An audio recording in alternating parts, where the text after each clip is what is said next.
Vous écoutez Fake Hair Real Me, le podcast qui vous parle d'alopécie, mais aussi et surtout des merveilleuses solutions qui sont à notre disposition pour y faire face. Le but ici ne sera pas de s'apitoyer sur nos pauvres crânes clairsemés, mais plutôt d'apprendre à vivre avec cette pathologie et peut-être même à en rire. Et si vous aimez les contenus légers et informatifs sur l'alopécie, n'hésitez pas à rejoindre la communauté comme un diadème sur YouTube, Facebook et Instagram. Bonjour à toutes et bienvenue dans cet épisode du podcast où aujourd'hui je vais essayer de répondre avec vous à la question de quand est-ce que c'est le bon moment pour franchir le cap du volumateur capillaire si c'est ce que l'on souhaite faire. Alors déjà, la première chose que je souhaite dire avant de vraiment rentrer dans le vif du sujet, c'est que quand on a une alopécie androgénétique et que progressivement on a le cuir chevelu qui se clairsème de plus en plus, évidemment l'option du volumateur capillaire pourra être envisagée à un moment, mais ça n'est absolument pas une obligation. On n'est pas obligé de se cacher, on n'est pas obligé de porter ça pour s'accepter, pour être apprécié en société. Ça n'est pas une obligation, c'est comme le maquillage. On peut aussi décider de vivre sa vie sans, ça n'est absolument pas obligatoire et c'est pas du tout le message que je souhaite faire passer dans cet épisode.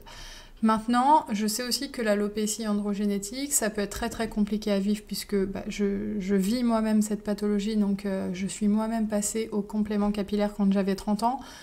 Et si j'ai décidé de faire ça à une époque en plus, donc je parle d'une époque d'il y a 4 ans, mais c'était hyper tabou de le faire, il y avait vraiment aucune représentation sur les réseaux de femmes jeunes qui portaient ça. Si je l'ai fait, c'est parce qu'il y avait une immense souffrance psychologique derrière et depuis de nombreuses années. Il y avait un complexe qui était vraiment très très important.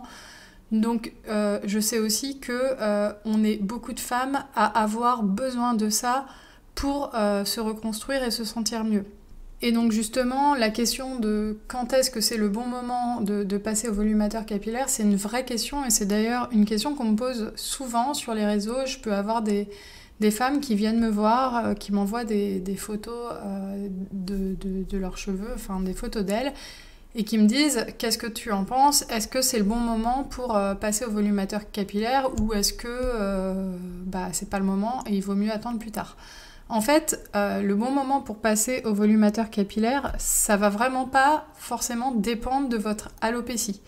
Alors forcément, en toute logique, on pourrait se dire, quand une femme devient vraiment très clairsemée, très chauve, oui, c'est le bon moment, alors que quand elle a plein de cheveux et qu'elle a 22 ans, c'est pas forcément le bon moment. Mais en fait, c'est pas comme ça que ça se calcule, c'est pas mathématique, c'est pas en fonction de l'épaisseur de la raie qu'on va dire, là, ça y est, ta raie, elle fait 1 cm de large, on va pouvoir y aller.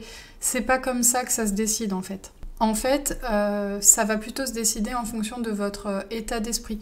Moi, ce que j'ai l'habitude de dire aux femmes qui me contactent, c'est que il faut, selon moi, envisager cette solution quand l'alopécie commence à trop altérer notre qualité de vie. Et justement, c'est même pas ça, c'est qu'en fait, il ne faut pas laisser l'alopécie prendre cette place-là. Il faut pas attendre d'être dans une situation où vous ne vous prenez plus en photo parce que vous ne vous supportez plus, ou vous ne sortez plus de chez vous. Moi, j'ai eu parfois des femmes qui m'ont dit qu'elles avaient démissionné de leur travail, que leur couple avait été complètement foutu en l'air, j'ai pas d'autre expression, à cause de l'alopécie, tellement elle complexait, tellement elle focalisait là-dessus. Il faut pas en arriver à un stade où ça détruit déjà complètement votre estime de soi, parce qu'en fait, une estime de soi qui est démolie, ça met du temps à se reconstruire, et ça se fait pas en un claquement de doigts et en 3 clips de volumateur. Donc en fait, moi, ce que je conseillerais, c'est quand vous sentez que justement ça commence à prendre un peu trop de place, que quand vous vous voyez dans les miroirs, vous ne voyez que votre alopécie. Moi, c'était mon cas, en fait. Quand je me regardais dans un miroir d'un ascenseur dans ma salle de bain, je ne me regardais pas moi, je regardais le haut de mon crâne. Voilà, je ne voyais que ça. Quand je regardais des photos, je regardais si mon alopécie se voyait ou pas. Et quand j'avais des photos, par exemple, avec ma fille qui avait 2 ans, je me disais, cette photo, elle est gâchée parce que je suis avec ma fille, mais on voit que mon alopécie. Et moi, ce que je verrai à tout jamais sur cette photo, je vois ma fille qui est très mignonne, mais ce que je vois aussi, c'est mon alopécie. Donc en fait, pour moi, il ne faut pas attendre d'en arriver là.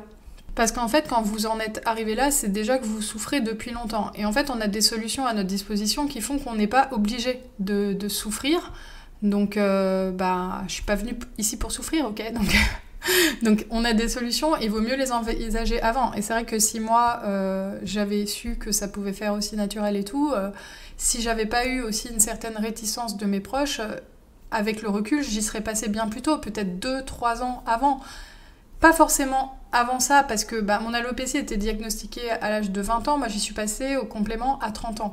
Mais c'est vrai qu'à 25 ans, mon alopécie, elle se voyait pas. J'en faisais déjà un complexe, et le complexe était réel, mais pas au point où vraiment ça empiétait sur ma qualité de vie. J'arrivais encore à me coiffer, j'arrivais encore à me trouver jolie et tout. Donc en fait, c'est un subtil équilibre, en fait, c'est le moment où vraiment vous sentez que là, c'est trop pour vous. Et en fait, moi, quand j'ai pris connaissance des compléments capillaires, je me suis dit, bon, il y a cette solution qui existe, et il faudra que je sois capable de déterminer, en fait, le moment où ça me fera trop souffrir, il faudra que j'y passe. Et en fait, c'est même pas réellement ce qui s'est passé, puisque comme je vous ai dit, j'ai un peu trop attendu, parce que quand j'en parlais aux proches, à ma mère et tout, j'avais une grosse réticence, donc en fait, ça a un peu décalé le moment. Et du coup, mon déclic à moi, et je pense que le déclic, il va être différent suivant les personnes, mais ça a été quand c'est devenu visible par les autres. Bon, je l'ai raconté 50 fois cette anecdote, mais c'est pas grave, on va recommencer. Mais moi, mon déclic, ça a été de me rendre compte à mon travail que j'avais une de mes collègues qui, quand je parlais, regardait mon crâne, en fait. Et là, je me suis dit, mais en fait, ça y est, ça se voit, les autres le voient, c'est pas que dans ma tête, contrairement à ce que me dit ma mère. Ça n'est pas que dans ma tête, ce n'est pas que moi qui me construis ça, et ça se voit. Et j'ai su depuis que d'autres collègues en avaient discuté par derrière, et s'étaient demandé ce que j'avais et tout. Donc, en fait, vraiment, c'était le bon moment, parce que pour moi, savoir que des gens le voient et se posent des questions, et savoir que je pouvais être l'objet de discussion, de pitié, de compassion, c'est trop pour moi. Je voulais pas ça, en fait. Et du coup, ça a été mon déclic. Et ça, le déclic, il va être différent pour chaque personne. Moi, je vois des gens qui me contactent, qui ont parfois des alopécies bien plus avancées que la mienne, et où je me dis, moi, je pense que je serais passée au volumateur bien avant, et en même temps, je vois aussi des jeunes filles, des jeunes femmes de 20 à 22 ans qui m'achètent des volumateurs sur Comme un diadème, et qui ont encore plein de cheveux, et je me dis, moi, à ce stade, j'aurais pas forcément pris un volumateur. Donc en fait, c'est hyper personnel. Après, moi, comme je vous ai dit, j'ai des femmes, en fait, qui parfois viennent me voir et qui me demandent mon avis, et qui me disent, voilà, mon alopécie, elle est comme ça, est-ce que tu penses que là, j'en ai besoin ? Et en fait, ça, c'est pareil, c'est une question qui est très subjective, mais moi, mon point de vue à moi, c'est que avoir besoin d'un volumateur, comme je vous ai dit, c'est absolument jamais une obligation, mais si on envisage d'en mettre un, pour moi, le moment où ça devient quelque chose qui est nécessaire, si on enlève le côté psychologique qui est pour moi le plus important, mais si la personne, elle se pose la question, moi, je vais me dire, bon, son alopécie, est-ce que les gens peuvent la remarquer ? Si les gens peuvent la remarquer, je vais dire, oui, c'est le bon moment pour toi. Mais ça, c'est ma vision des choses. C'est une réponse que je vous donne en toute subjectivité, en fonction de critères que j'ai pour moi. Après, moi, je sais que quand j'ai souhaité passer au volumateur capillaire et que j'en ai parlé autour de moi,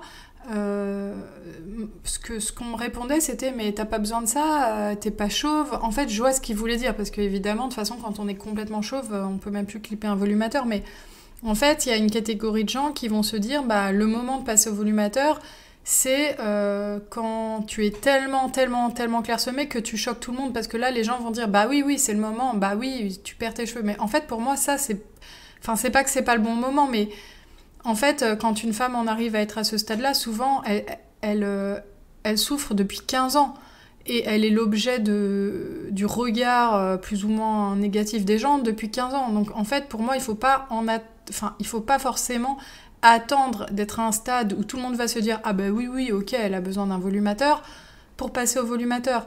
Moi, quand je dis que je regarde l'alopécie et je me dis « est-ce qu'elle est visible ?» c'est « est-ce qu'elle est visible par quelqu'un qui n'a pas l'habitude de scanner les cuirs chevelus, mais qui va quand même remarquer qu'il y a une chute de cheveux, sans se dire « oh mon Dieu, mais qu'est-ce qu'elle a ?» mais juste se dire, un peu comme ma collègue qui m'a regardée quand j'avais 30 ans, qui s'est interrogée parce qu'elle a vu que je perdais mes cheveux, mais j'étais pas non plus à un stade hyper avancé qui choquait. Par exemple, moi, dans la rue, j'ai pas l'impression que les gens dans la rue aient déjà remarqué que je perds mes cheveux.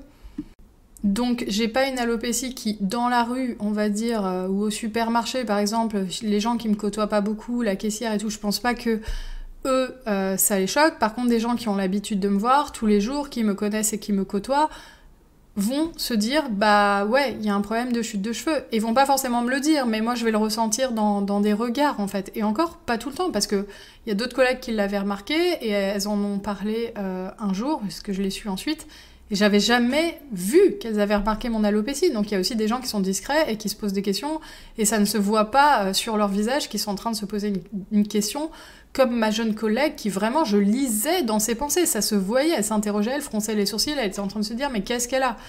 Donc, bref, tout ça pour dire que pour moi, trop attendre en fonction des conseils des gens qui vont vous dire mais non, mais là t'es pas chauve et tout, non, en fait, il faut vraiment le faire avant d'être dans une période de souffrance qui est trop importante. Parce qu'après, il va falloir reconstruire son estime de soi, et c'est pas simple. Et en plus, il y a aussi ça, c'est que ce que j'ai l'habitude aussi de dire, c'est que passer au volumateur capillaire quand on a encore une densité à peu près normale, on va dire, les gens vont pas voir la différence. Même si vous perdez beaucoup vos cheveux. Comme par exemple, si vous visualisez mon alopécie, si vous me suivez sur Instagram, j'ai quand même une alopécie assez massive, assez étendue. Mais à mon stade d'alopécie encore aujourd'hui, si je porte un volumateur ou je le porte pas, les gens vont voir qu'il y a une différence de coiffure et tout, ils vont voir que je suis mieux coiffée, mais ils vont pas identifier le volumateur. Par contre, si vous attendez d'être à un stade où tout le monde a remarqué que vous perdez vos cheveux et que c'est, on va dire, de notoriété publique, que vous êtes quasiment chauve et très très clairsemé, bah là, le jour où vous allez voir un volumateur, là oui, et moi ça m'est déjà arrivé d'avoir une ou deux clientes à qui on dit bah oui, t'es passé au volumateur, et ça a toujours été celles qui ont une alopécie qui est vraiment évidente pour tout le monde. Donc moi, si j'avais un conseil en dehors de tout ce qui est aspect psychologique et de pas attendre d'être trop en souffrance, parce que moi j'ai des filles qui ont 23-24 ans, qui comptent leurs cheveux dans la salle de bain, qui m'envoient des photos de leurs mains avec les cheveux et tout qu'elles ont comptés. Moi, je me dis, là, si elles en sont à ce stade et que ça fait 6 mois qu'elles se torturent, il vaut mieux passer au volumateur, même si elles n'ont pas beaucoup de cheveux, parce que ça va les aider à prendre de la distance vis-à-vis de tout ça, et peut-être même quelques mois après, elles ressentiront plus forcément le besoin de le porter, le volumateur, parce que justement, elles auront eu cette distance un petit peu par rapport au problème de savoir que tu as une solution et que pour y faire face, ça aide en fait à dédramatiser et à avancer en fait. Mais donc, si je devais donner un conseil, en dehors de respecter l'aspect psychologique de la chose, mais vraiment un conseil plus rationnel sur quel est le meilleur moment de l'alopécie pour passer au volumateur capillaire, au complément capillaire, c'est au moment où votre alopécie, elle commence à se voir, mais qu'elle n'est pas encore trop flagrante.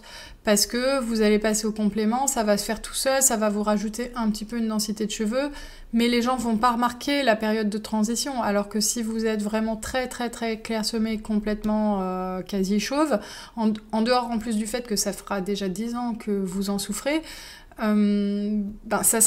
va se remarquer, donc vous serez obligé de vous justifier, enfin obligé non, mais les gens vont vous poser des questions sur le fait que vous portez une prothèse capillaire, et voilà, on n'a pas forcément envie de rentrer dans ces détails-là avec des gens qu'on côtoie mais qui sont pas forcément des proches. Ensuite, un autre conseil que je pourrais donner si vous vous sentez, vous venez de découvrir cette solution des compléments capillaires via des vidéos YouTube ou autres, que vous tombez sur comme un diadème et que c'est quelque chose que vous envisagez, moi je vous conseillerais quand même de ne pas vous précipiter. Passer à la prothèse capillaire, c'est pas un choix anodin, c'est pas comme, décider de s'attacher les cheveux ou décider de se poser des faux ongles. Une prothèse capillaire, c'est une contrainte déjà, donc vous allez devoir clipper ça sur votre tête, les clips, on les sent, c'est une prothèse, on la sent en fait, c'est une prothèse, donc c'est une contrainte. Et pour accepter de porter ça, il faut que ça ait mûri dans son esprit en fait, parce que moi je vois souvent des filles qui découvrent la solution, qui sont super excitées de l'idée et qui commandent, et en fait elles sont pas du tout prêtes, parce que quand en fait tu ouvres la boîte et que ce que tu vois c'est que tu as dans ta main des cheveux d'une autre femme que tu vas te mettre sur la tête, ça peut être hyper violent psychologiquement. Et en fait, on se rend vite compte quand on est face au produit que c'est une prothèse capillaire, que forcément ça nous change un peu, que forcément sur le coup on se reconnaît plus. Et en fait, pour être prête à accueillir ce choc et à l'accepter, il faut quand même avoir, je pense, un minimum laissé mûrir l'idée. Moi, quand j'ai su que les volumateurs capillaires existaient, entre le moment où je l'ai su et le moment où vraiment j'étais décidée à passer le cap, il s'est passé 4 ans. Et mine de rien, ces 4 ans, l'idée était là, elle a germé. Après, il n'y avait pas tout ce qui était fait sur les réseaux. Hein. Moi, j'étais toute seule dans ma tête, donc c'était vraiment pas simple. Je pense que maintenant, avec les réseaux, en quelques mois, on peut faire le même travail parce qu'on voit des femmes jeunes qui portent ça, on voit que c'est hyper démocratisé, etc. Mais n'empêche que ça prend un petit peu de temps. Il suffit pas de se dire « Ah là là, je perds mes cheveux, je suis pas bien », et puis d'un seul coup, se dire « Bah j'achète une prothèse, ça va résoudre tous mes problèmes ». Et ça va être magique et ça va se fusionner à mon cuir chevelu et ça va rien changer dans ma vie. Non, c'est un vrai cap à passer. C'est vraiment quelque chose qui psychologiquement n'est pas anodin. Donc il faut pas se précipiter, il faut laisser l'idée germer tranquillement, il faut pas hésiter à se renseigner, vous pouvez venir me poser toutes les questions que vous avez sur les réseaux, même si vous n'êtes pas prête à acheter. Moi j'ai beaucoup de filles qui me contactent et qui achètent parfois 1 an après le premier moment où elles m'ont posé des questions en fait. Il n'y a aucun problème, moi je vérifie pas à qui je réponds, qui achète ou pas, c'est des pseudos, je sais même pas en fait qui achète ou qui achète pas après un conseil. Mais justement, regardez les vidéos que j'ai fait sur YouTube, écoutez le podcast aussi, se renseigner en fait sur les produits, sur les contraintes liées à ça, parce qu'il y en a. Ça va vous aider progressivement à vous faire à l'idée. Et ça, c'est important pour bien accueillir le produit. Parce que, en fait, comme je vous ai dit, il faut être prêt dans sa tête et aussi il faut être prêt à défendre cette solution. Parce que autour de vous, si vous n'êtes pas prête dans votre tête, quand vous allez faire face aux proches, eux non plus, ils sont pas prêts à avoir leur femme, leur fille, leur sœur porter une prothèse capillaire. Donc, si vous n'êtes pas prête à défendre un peu bec et ongle cette solution, qui est encore assez tabou, faut le dire, pour les gens qui ne sont pas sur les réseaux sociaux et tout, qui suivent pas, qui s'intéressent pas au sujet, ça peut encore sembler assez tabou. Si dans votre tête, vous vous dites pas, c'est la seule solution que j'ai, donc j'ai pas le choix et je porte ça et je vais être heureuse avec ça, si dans votre tête c'est pas au clair, vous allez avoir la mère, la sœur qui va vous dire ouais, mais non, mais franchement, mais non, ça se voit, mais ça fait comme ci, mais ça fait comme ça. Et en fait, voilà, faut vraiment être prêt dans sa tête à défendre ce produit-là parce que c'est quelque chose qui peut vous changer la vie. Mais il faut aussi avoir fait le travail psychologique derrière. En fait, ça se fait pas tout seul, ça se fait avec vous. Le changement, il se fait avec vous psychologiquement. Il suffit pas de mettre un volumateur capillaire sur la tête d'une femme qui a une alopécie pour que ce soit magique. Ça suffit pas en fait. Il faut que derrière, il y ait une acceptation. Moi, je discute avec suffisamment de clientes pour savoir que parfois elles commandent, elles essayent, et en fait, elles sont pas prêtes et elles rejettent le produit en bloc. Et en fait, il n'y a aucun problème vis-à-vis de ça. Hein. Les retours, ça fait partie d'un site de e-commerce. Donc... Mais justement, moi, je vois psychologiquement comment ça se passe à la réception d'une prothèse quand on n'est pas prêt. Donc, faut qu'il y ait un travail psychologique. Moi, c'est juste un conseil que je vous donne, parce que moi, ça me dérange pas. Ça, comme je vous ai dit, ça fait partie d'un site de e-commerce d'avoir des retours produits. C'est comme un site de vêtements. C'est classique, c'est la base. Mais c'est juste que, en fait, moi, ce que je veux éviter, c'est une jeune femme qui essaye ça trop tôt, parce qu'elle n'est pas prête dans sa tête, et qui, du coup, se fait un blocage psychologique, rejette la solution, et va se dire à vie, mais non, c'est pas bien, c'est pas ce qui me correspond, et du coup, elle va rejeter quand même une des seules solutions qui permet de récupérer une densité capillaire quand on a une alopécie androgénétique et qu'on est une femme. Donc le côté être prêt psychologiquement, il est important, et il faut le respecter. Et alors, comment déterminer si vous êtes prête dans votre tête ? J'essaie d'y réfléchir en même temps que je vous parle. Mais je pense que ce qui est important, c'est que vous ayez plus un dégoût du produit, je pense. Alors, je sais pas si vous êtes nombreuses à avoir un dégoût du produit. Moi, je suis pas sûre d'en avoir déjà eu. Mais ce que je peux constater, parfois, quand je montre des produits comme ça, je me rappelle qu'un jour, par exemple, j'avais montré un site américain de volumateurs à ma sœur. Et ce site, moi, je le trouvais magnifique parce qu'il y avait des volumateurs magnifiques. C'était vraiment trop beau. Les volumateurs étaient vraiment super beaux. Pas plus beaux que ceux de Comme un Dedem, je précise quand même, mais c'était avant que je lance ma marque. Et je lui avais montré ça avec des étoiles dans les yeux parce que j'en rêvais de ce genre de volumateurs, des volumateurs en cheveux brésiliens magnifiques. Et elle avait regardé le site et elle avait fait « Oh là là, qu'est-ce que c'est glauque comme site !» Et en fait, là, je m'étais dit... en fait, une personne qui est pas prête, bon, ma sœur, elle a pas d'alopécie, mais qui voit ça pour la première fois, ces produits-là, ça peut lui faire froid dans le dos, elle peut trouver ça glauque, en fait. Et même une personne qui a une alopécie, quand on lui parle de prothèses, de perruques, j'ai discuté il y a peu de temps cette semaine avec une jeune femme qui voulait mettre du minoxidil, et son médecin lui a conseillé une perruque, mais elle en a eu des frissons, tellement ça lui a glacé le sang, en fait. Alors qu'en fait, c'est des produits, quand on s'y habitue, ils sont magnifiques. Et moi, je les vois comme des produits magnifiques. Donc en fait, je suis en train de m'égarer là, mais ce que je veux dire, c'est que je pense qu'en fait, il faut déjà attendre que pour vous, le produit soit banalisé un petit peu dans votre tête. Il faut pas y mettre trop d'enjeux, faut pas que vous y voyez une moumoute, en fait. Je crois que c'est comme ça qu'il faut que j'explique les choses. C'est que quand vous voyez un volumateur, il faut que ça vous envoie du rêve et il faut que ça vous fasse envie. Si vous y voyez une moumoute, un toupet, un postiche, ça va pas le faire quand vous allez recevoir. Je pense qu'il faut vraiment que ce soit un produit qui vous fasse envie, qui vous fasse rêver. Et là, quand c'est le cas et que vous aurez commandé votre produit, vous aurez envie qu'il vous aille, vous aurez envie que ça vous corresponde. Et surtout si vous voyez que vous avez du mal, et c'est complètement classique, au début, même si on en a envie, même si ça nous fait rêver et tout, quand on reçoit le produit, de se dire « mais mon Dieu, j'y arrive pas, j'ai la tête de Cadmerade qui imitait Hélène Ségara », ne paniquez pas, c'est un ressenti qui est normal. Hein. C'est classique. Contactez-moi, on en discute, on voit ce qui va pas. Moi, je peux vous aider à le positionner. Et après, si vraiment vous y faites pas, vous renvoyez le produit et c'est pas grave. Mais voilà, l'état d'esprit, c'est super important. Je pense aussi, et c'est peut-être parce que je compare à mon cas, mais qu'on peut aussi être prêt au volumateur capillaire quand on a décidé parfois, quelque part, d'arrêter de se battre pour ses cheveux. Parce que moi, je vois beaucoup de filles qui se lancent dans des poudres ayurvédiques, je sais pas quoi, de l'huile de ricin, beaucoup de choses. En fait, elles sont encore dans un combat pour conserver leurs cheveux. Et il n'y a pas de mal à ça, hein, c'est pas une critique et tout. Moi aussi, hein, j'ai pris des compléments alimentaires, j'ai mis du minoxidil pendant 10 ans et tout. J'étais vraiment dans un truc où je me disais, mais il faut que je conserve mes cheveux, faut que je conserve mes cheveux. Et plus ça allait, plus je les perdais mes cheveux, mais bon. Et en fait, je pense que...